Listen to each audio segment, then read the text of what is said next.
Bonjour, je suis Emily Grant et j'ai une histoire à partager qui a profondément transformé ma vie. Ce qui m'est arrivé était si inattendu et au-delà de tout ce que j'aurais pu imaginer que cela me laisse encore en admiration. Je crois que mon expérience n'était pas seulement pour moi, elle était destinée à être partagée pour apporter espoir et compréhension aux autres. C'était un mardi soir typique d'octobre. Après une longue journée d'enseignement à l'école élémentaire Riverside, je suis rentrée chez moi. J'ai dîné et je me suis installée dans mon endroit préféré sur le canapé, enveloppée dans un kilt que ma grand-mère avait fait il y a des années. Mon chat Daisy était blotti à côté de moi, ronronnant doucement. La maison était enveloppée dans un calme réconfortant, avec seulement le dialogue lointain d'un drame policier que je regardais en boucle rompant le silence. C'était ma façon de me détendre du stress du travail et des listes de choses à faire interminables. Vers 21h30, j'ai ressenti une étrange oppression dans la poitrine. Au début, j'ai pensé que c'était juste de l'anxiété due au stress du travail. J'ai essayé de l'ignorer, me disant de respirer et de me détendre. Mais l'inconfort s'est rapidement transformé en quelque chose de bien pire. La douleur est devenue vive et écrasante, contrairement à tout ce que j'avais ressenti auparavant. La télécommande a glissé de ma main, tombant sur le sol. J'ai tenté de me lever, pensant que je pourrais m'en débarrasser, mais mes jambes ont cédé sous moi. La dernière chose dont je me souviens, c'est Daisy sautant du canapé et la pièce tournant autour de moi. Puis, plus rien. Pendant 13 minutes et 42 secondes, j'étais cliniquement morte, ou du moins, c'est ce que les médecins m'ont dit plus tard. Mais ce que j'ai vécu pendant ces moments-là ressemblait à une éternité. C'était différent de tout ce que j'aurais pu imaginer, ou pour lequel je me serais préparée. Au moment où mon cœur s'est préparé, arrêter tout a changé. Ce n'était pas comme s'endormir ou perdre connaissance. C'était instantané. Une seconde, j'étais dans mon salon, et la suivante, j'étais ailleurs. La première chose que j'ai remarquée était l'absence de douleur. L'inconfort écrasant dans ma poitrine avait disparu, comme si j'avais déposé un lourd fardeau dont je ne savais pas que je le portais. Je me sentais légère, presque comme si je flottais. Mais je n'étais plus dans mon corps. Quand j'ai ouvert les yeux, ce n'étaient pas des yeux physiques, mais ma conscience était plus aiguisée que jamais. Je me suis retrouvée dans un espace entre les espaces, un royaume où les concepts terrestres comme la couleur, l'air et le son ne s'appliquaient pas de la même manière. L'air autour de moi semblait vivant, vibrant d'énergie et de présence. J'ai senti quelqu'un avec moi, puis j'ai entendu mon nom. Emily, a dit la voix, pas forte ni surprenante, mais remplie d'autorité et d'amour. Elle résonnait en moi, parlant directement à mon âme. Quand je me suis tournée vers la voix, je l'ai vue. Je n'avais pas besoin d'une introduction.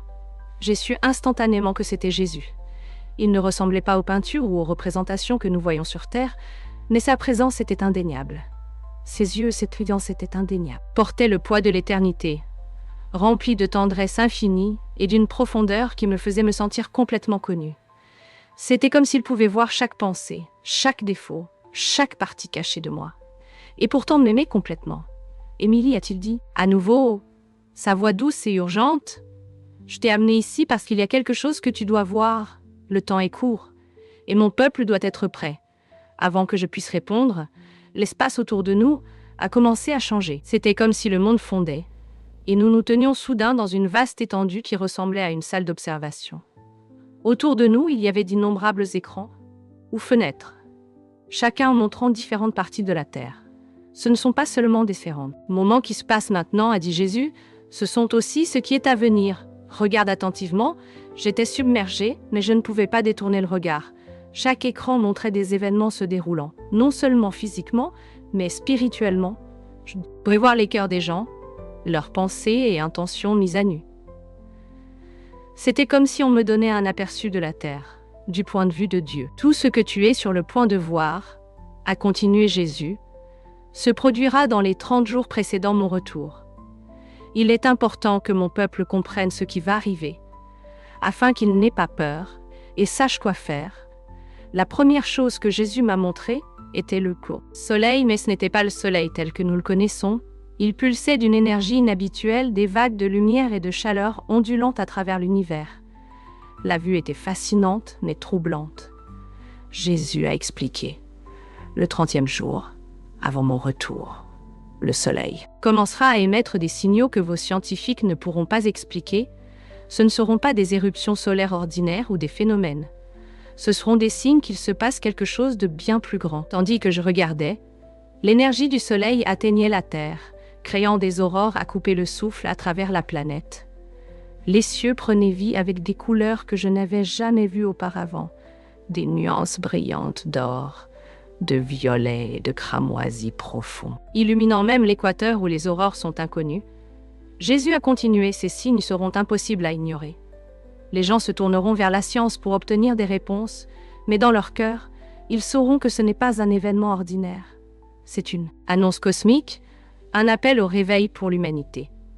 Avant que nous continuions, juste une demande, veuillez vous abonner à notre chaîne. Cela nous aide vraiment à continuer. J'ai vu des gens rassemblés dans les villes, levant les yeux vers le ciel, avec admiration et peur. Certains tombaient à genoux en prière, reconnaissant la signification spirituelle, tandis que d'autres le rejetaient comme un phénomène rare mais explicable. Pourtant, tout, le monde savait au fond que quelque chose d'inédit commençait. Ensuite, Jésus m'a montré le 25e jour avant son retour. Cette fois, j'ai vu quelque chose d'encore plus extraordinaire. Un voile spirituel se levant du monde. Je donne à l'humanité une dernière chance de voir la vérité, a dit Jésus. En ces jours, beaucoup de ceux qui m'ont résisté auront les yeux ouverts. J'ai regardé des gens du monde entier commencer à éprouver une conscience spirituelle profonde. C'était comme s'ils pouvaient soudainement percevoir les royaumes invisibles qui avaient toujours été autour d'eux.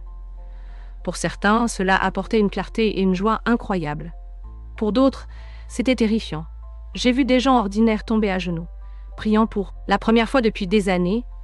J'ai regardé des sceptiques et des athées rencontrer des preuves indéniables de la réalité de Dieu, à travers des rêves, des visions et des moments de conviction écrasantes. Jésus a expliqué, en ces jours, je répandrai mon esprit sur tout. Le monde, jeunes et vieux, croyants et non-croyants. Mais tout le monde n'interprétera pas ces expériences correctement.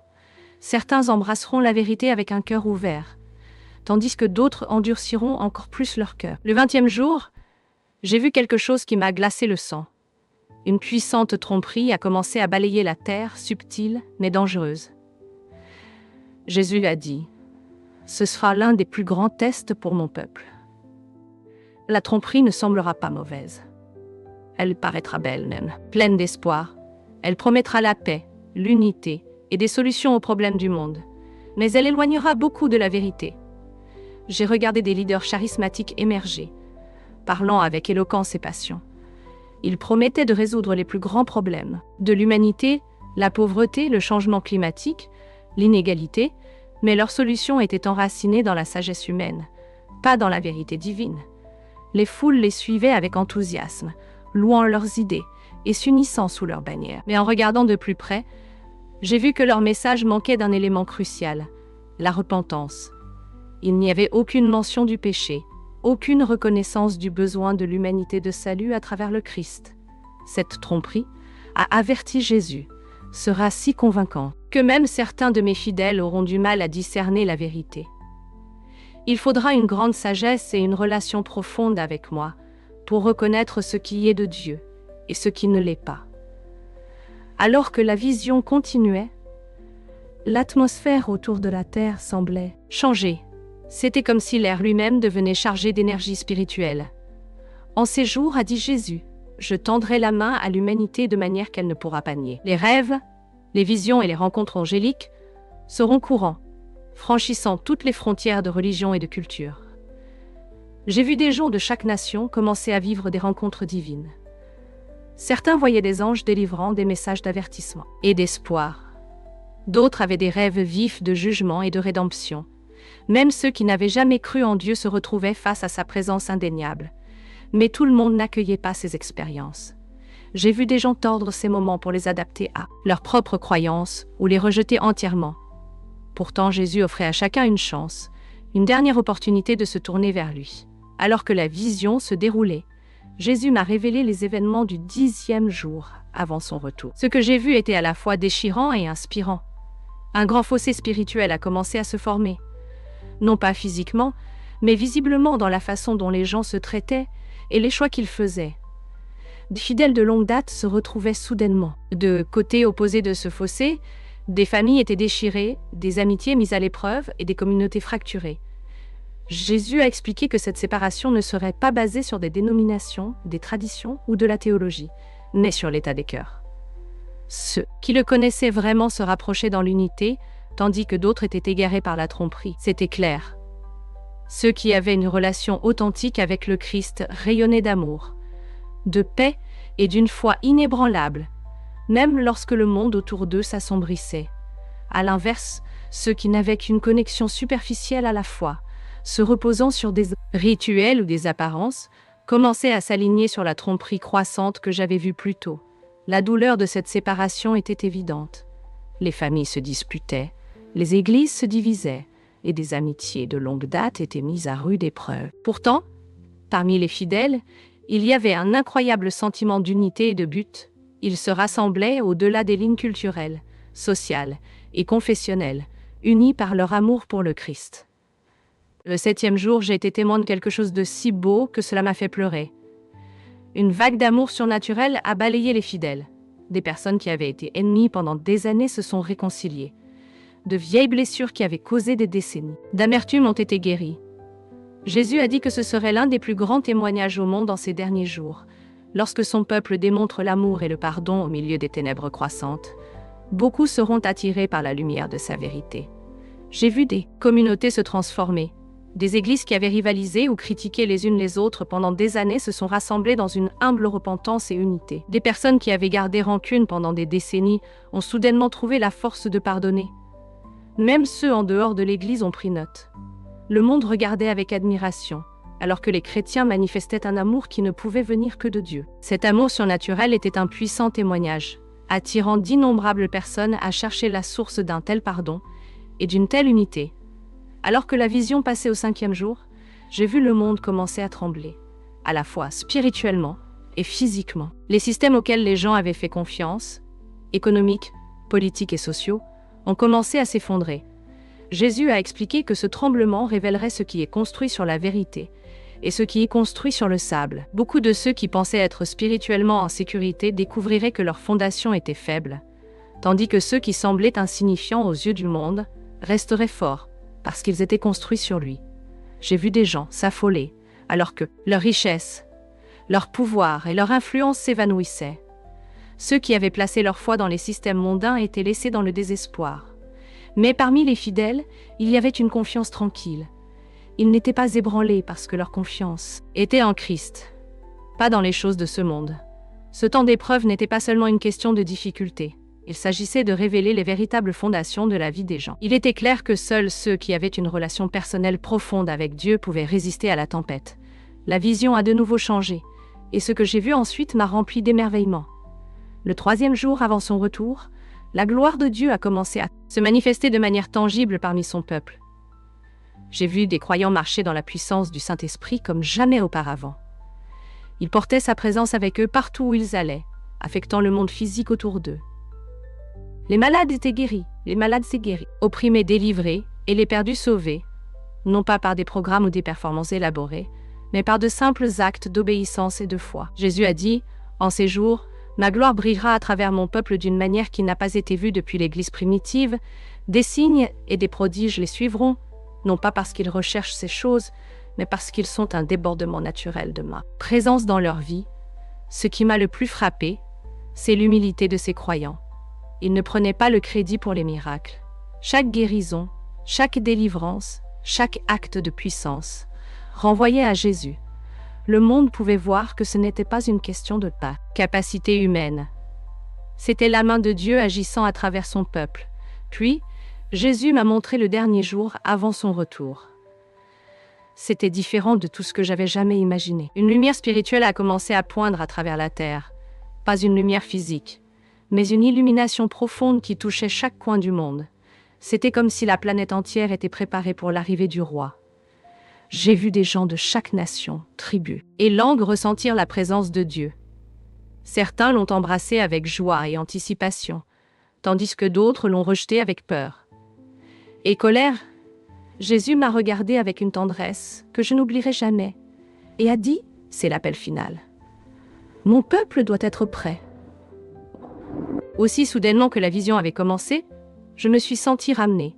Le sentiment écrasant de paix, la présence tangible de Jésus, les images vives de ce qui allait venir. Tout cela a commencé à s'estomper. La prochaine chose que j'ai su, c'est que je me réveillais dans un lit d'hôpital.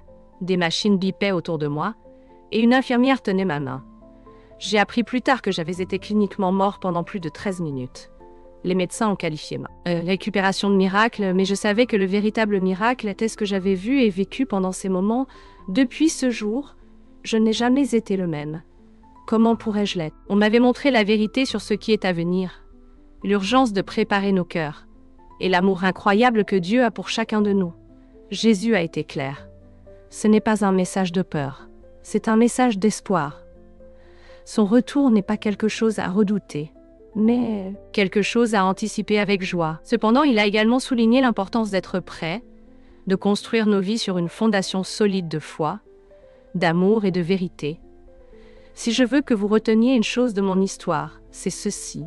Dieu vous aime, et il vous appelle à faire partie de son plan. N'attendez pas le moment parfait, ou ne pensez pas que vous devez tout comprendre avant de vous tourner vers lui. Le moment de se préparer, c'est maintenant. Demandez-vous, où est votre cœur? Votre foi est-elle construite sur la tradition, ou est-elle enracinée dans une relation personnelle avec Jésus? Êtes-vous prêt à rester ferme dans la vérité, même lorsque le monde autour de vous commence à trembler? Je crois que tout ce que j'ai vu n'était pas seulement pour moi, mais pour nous tous. C'est un rappel que nous vivons une époque critique, et que chacun de nous a un rôle à jouer dans l'histoire de Dieu. Si mon histoire a résonné en vous, je vous encourage à prendre un moment pour réfléchir et prier. Cherchez la présence de Dieu. Demandez-lui de préparer votre cœur et faites-lui confiance pour vous guider. Si vous avez vécu une expérience similaire, ou si vous vous sentez touché par ce message, j'aimerais avoir de vos nouvelles. Partagez vos pensées dans les commentaires ci-dessous ou contactez-moi directement. Construisons ensemble une communauté de foi, d'espoir et d'encouragement alors que nous nous préparons pour ce qui est à venir. Et si vous ne l'avez pas déjà fait, assurez-vous de vous abonner à cette chaîne pour plus d'histoires comme celle-ci. Ensemble, nous pouvons nous encourager mutuellement et rester ancrés dans la vérité de Dieu alors que nous naviguons dans ces temps incertains. Merci d'avoir écouté mon histoire. Nous ne sommes pas censés vivre dans la peur. Au contraire, nous sommes appelés à vivre dans la foi, en faisant confiance au fait que le plan de Dieu est parfait et que ses promesses sont vraies.